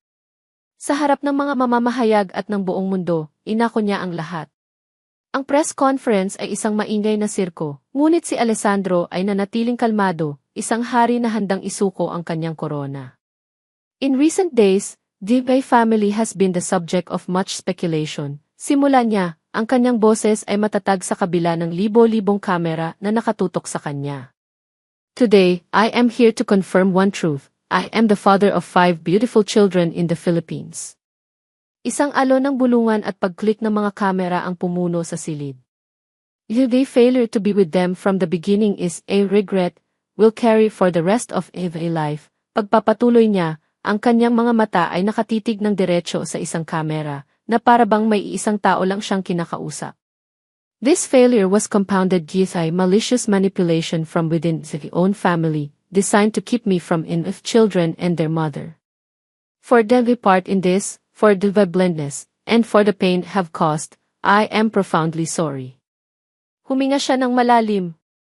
Effective today, I am taking an indefinite leave of absence as CEO of De Luca Moda. The only priority now is to earn back the trust of SV family. Thank you. Hindi na siya sumagot ng anumang tanong.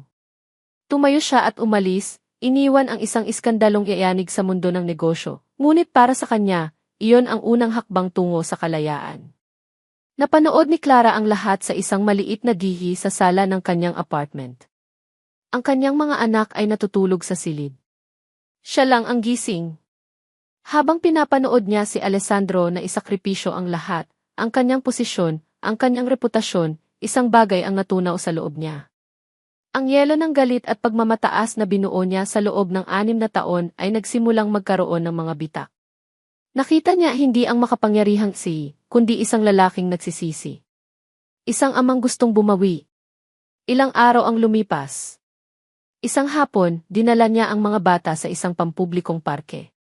Habang masaya silang naglalaro sa di kalayuan, nakaupo si Clara sa isang bench, ninanamnam ang simpleng sandali ng kapayapaan. Isang anino ang tumabon sa kanya. Pag-angat niya ng tingin, nakita niya si Alessandro, nakatayo ilang talampakan ang layo, tila nag-aalangang lumapit. Hindi na ito nakasuot ng mamahaling suit, kundi isang simpleng polo shirt at pantalon. Tumango lang si Clara, isang senyales na pwede itong umupo. Maingat siyang umupo sa kabilang dulo ng bench, nag-iwan ng isang magalang na espasyo sa pagitan nila. Matagal silang hindi nagsalita. Pinanood lang nila ang mga bata. Si Lian, na maingat na inaalalayan si Lino sa slide. Sina Luna at Lira na naghahabulan. At si Lucas na sinusubukang umakyat sa monkey bars. Ang tanawin ay ordinaryo. Ngunit para sa kanila, ito ay lahat. Sa wakas, nagsalita si Alessandro. Clara, simula niya, ang kanyang boses ay mahina at puno ng bigat. Walang salita ang sapat para sabihin kung gaano ako nagsisisi. Walang sorry ang makakapagbura sa sakit na idinulot ko sa iyo sa inyo. Hindi tumingin si Clara sa kanya. Ang kanyang mga mata ay nanatili sa mga bata. Alam ko yon, simpleng sagot niya. Nagpatuloy si Alessandro. Hindi ako hihingi ng kapatawaran, Clara. Because I don't deserve it, alam kong sinira ko ang tiwala mo, hindi lang isang beses, kundi maraming beses. Pinaniwalaan ko ang mga kasinungalingan dahil mas madali iyon kaysa harapin ang katotohanang nagkamali ako. Naging duwag ako. Sa wakas, lumingon si Clara sa kanya. Sa mga mata ni Alessandro, nakita niya ang isang bagay na hindi niya pa nakikita dati, ang hubad na katotohanan ng kanyang pagsisisi. Walang pagkukunwari. Walang pagmamataas. Pero nandito ako ngayon, pagpapatuloy ni Alessandro, ang kanyang mga mata ay nagsimulang mamasa. Hindi para hingin ang pag-ibig mo o ang tiwala mo. Nandito ako para magmakaawa. Bigyan mo sana ako ng pagkakataon. Isang pagkakataon para maging ama sa kanila. Promise to spend the rest of my life earning the right to be their father. Kahit iyon lang. Hayaan mo lang akong maging parte ng buhay nila kahit sa malayo. Tumingin si Clara sa kanyang mga anak na ngayon ay masayang tumatakbo papalapit sa kanila. Nakita niya ang mga ngiti sa kanilang mga mukha, ang liwanag sa kanilang mga mata. Sila ang pinakamahalaga. Ang pagpapatawad ay hindi madali. Ang paghilom ay nangangailangan ng panahon. Ngunit ang pagkakait sa kanyang mga anak ng isang ama na nagsisisi at handang magbago iyon ay isang kasalanan na hindi niya kayang gawin.